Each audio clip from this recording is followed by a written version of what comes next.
Alright, good morning everyone. My name is Rayon. Today I'm with Victor Clark. Nice to meet you, Victor. Can you tell us a little bit about yourself and your background in computing?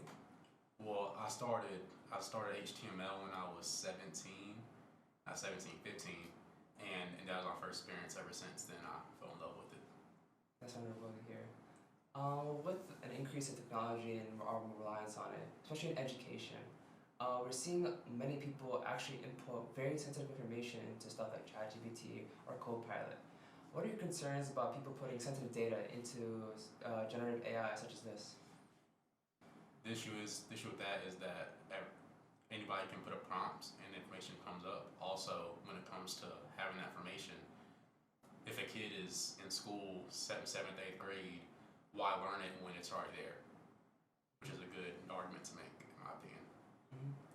So, for example, if a child would put sensitive information such as a social security number or maybe financial information into these generative AI, such as ChatGPT or Copilot or Glide or whatever it may be, what do you think are some potential threats or risks that could come out of this? The biggest thing is if you can find the right prompt based on the AI system being used, you could access almost everybody's social security number if you wanted to, which is a big deal.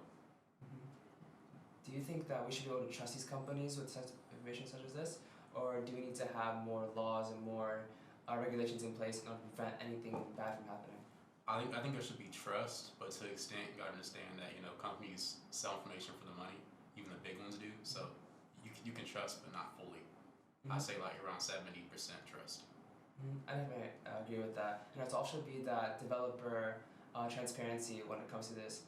We've seen big companies such as like GitHub or Twitter or anything like this where they actually share their open source code so that they're completely transparent in what they're doing, even though that they do stuff behind the scenes. As we all know that they like to sell our personal privacy data and sell it off to big companies, as you've seen like the big Cambridge scandal with Trump. But it is a very big concern for us.